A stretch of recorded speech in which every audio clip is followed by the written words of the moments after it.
Presiden Amerika Serikat Donald Trump kembali menunjukkan sikap inkonsistennya terkait perang dengan Iran. Kita akan ulas bersama praktisi dan pengajar hubungan internasional Sinergi Polisis, Dina Praptora Harja. Selamat malam, Mbak Dina. Selamat malam Mbak Dian, pemirsa Ya, Kompas TV. Mbak Dina, ini kan setelah Trump membuka peluang akan bertemu dengan pemimpin tertinggi Iran, tapi kemudian mengeluarkan pernyataan yang tendensinya meremehkan skala perang dengan Iran. Bagaimana kita membaca sikap Trump kali ini, Mbak Dina? Trump bicara dalam konteks bicara ke masyarakatnya ya, ke dalam audiens domestik di Amerika Serikat.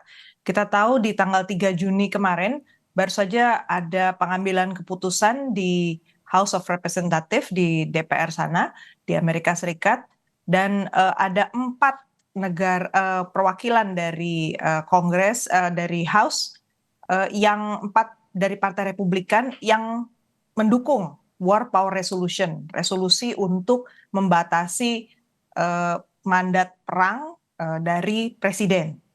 Walaupun sifat dari resolusi ini sebenarnya terbatas, masih sifatnya konkuren. Jadi kalau di Amerika Serikat itu ada 2 jenis resolusi juga.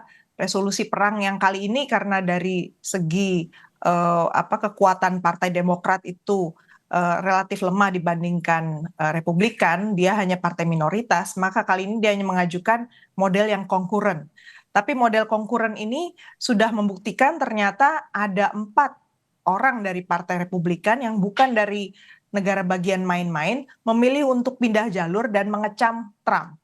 4 negara bagian penting tersebut adalah dari Michigan, kemudian dari Pennsylvania, kemudian dari Kentucky, dan dari Ohio. 4 negara bagian ini adalah penentu betul dalam tiap pemilu di Amerika Serikat. Dan kita tahu di bulan November besok ada pemilu sela di Amerika Serikat. Ini critical swing states kalau orang Amerika Serikat bilangnya.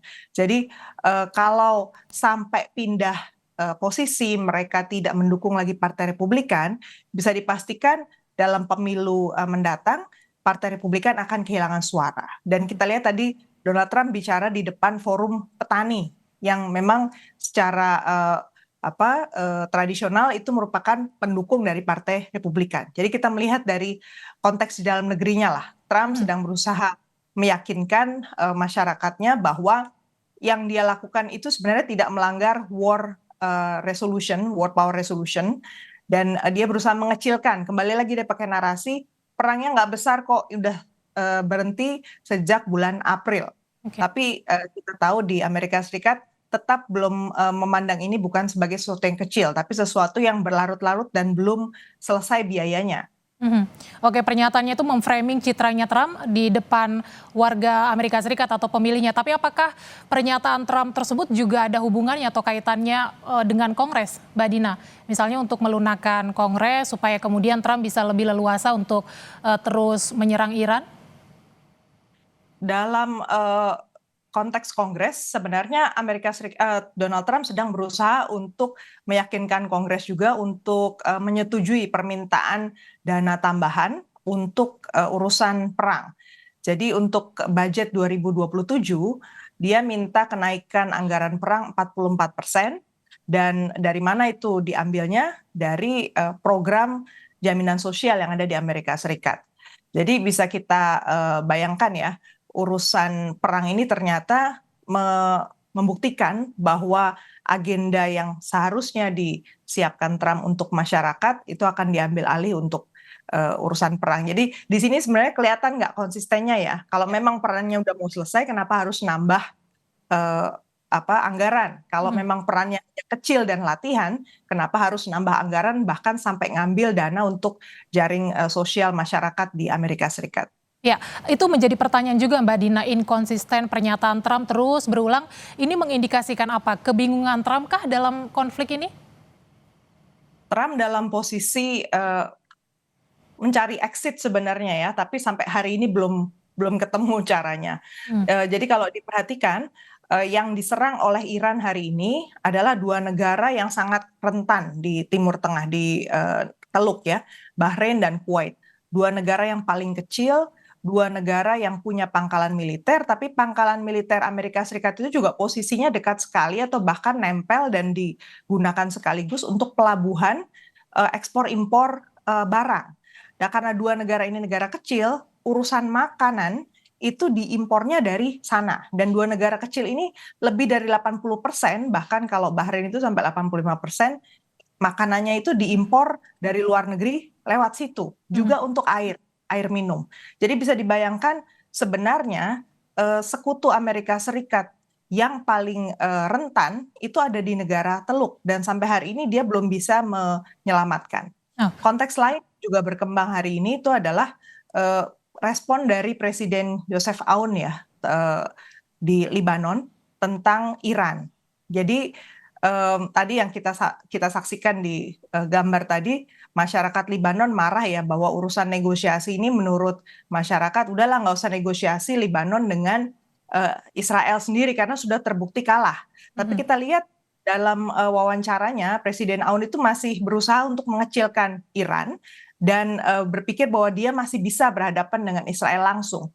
Ini menurut saya juga kontradiksi, kemungkinan ada tekanan juga dari Amerika Serikat kepada Lebanon untuk nyerah gitu kan. Jadi menurut saya sih Amerika Serikat masih berusaha mencari jalan lain dan kuncinya di sini juga salah satunya tetap Israel. Jadi Israel masih tetap mau melanjutkan perang di Lebanon ini. Sehingga apapun yang dilakukan oleh Amerika Serikat masih belum cukup. Kita akan membahas juga nanti soal keterkaitan Israel dan juga sekutu Iran. Tapi yang mau saya tanyakan begini Mbak Dina, itu kan tadi kita bicara soal komunikasi Trump di dalam negeri atau secara internal. Tapi di eksternal juga maksud saya menghadapi Iran, Trump juga kerap menyampaikan statement misalnya negosiasi bisa dilakukan lewat jalur diplomatik. Tapi kemudian juga nanti bisa berubah mengatakan akan melakukan atau melancarkan langkah yang lebih keras.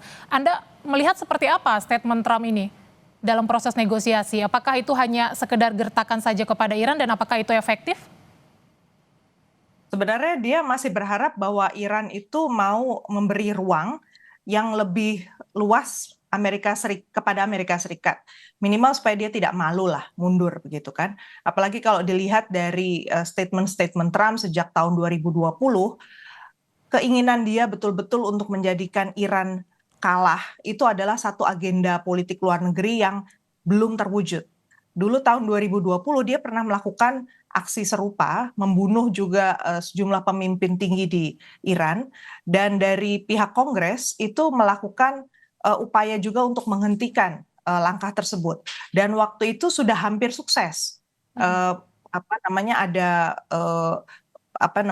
Full ya dari mayoritas Kongres maupun Senat waktu itu setuju. Cuman problemnya di Senat itu nggak nyampe 2/3%, 2/3 suara. Jadi akhirnya Trump memutuskan untuk veto. Jadi kalau kita perhatikan, kalau mungkin kita pakai teori di level individu ya, ada rasa dendam yang belum selesai gitu ya dari Trump. Atau kita juga bisa lihat bahwa Trump masih tetap merasa susah ya untuk keluar dari pemikiran dia harus menang terhadap Iran. Kalau dia nggak ada ruang sama sekali di situ untuk merasa menang, maka dia akan terus push. Jadi inkonsistensi itu sebenarnya muncul dari perasaan di dalam hatinya. Kalau kita kasih misalnya permintaan Iran kan sebenarnya makin turun tuh ya kalau diperhatikan ya. Ada misalnya untuk melepaskan aset, ya udah ngelepasnya nggak usah semuanya tapi bertahap gitu kan, 12 billion, habis itu nanti bertahap di tahap berikutnya. Jadi setiap ada proses negosiasi ada kemajuan, itu soal aset. Tapi ternyata kan Amerika Serikat juga belum rela sampai di level itu kan. Oke, baik. Memasuki 100 hari perang antara Amerika Serikat dan Iran, kita tentu akan memantau kemana ujung konflik antara Amerika Serikat Iran maupun juga Israel dan juga Hizbullah. Terima kasih praktisi dan juga pengajar hubungan internasional Sinergi Policies Dina Prapto Raharja sudah berbagi pandangannya di Kompas Malam. Selamat malam dan sehat selalu.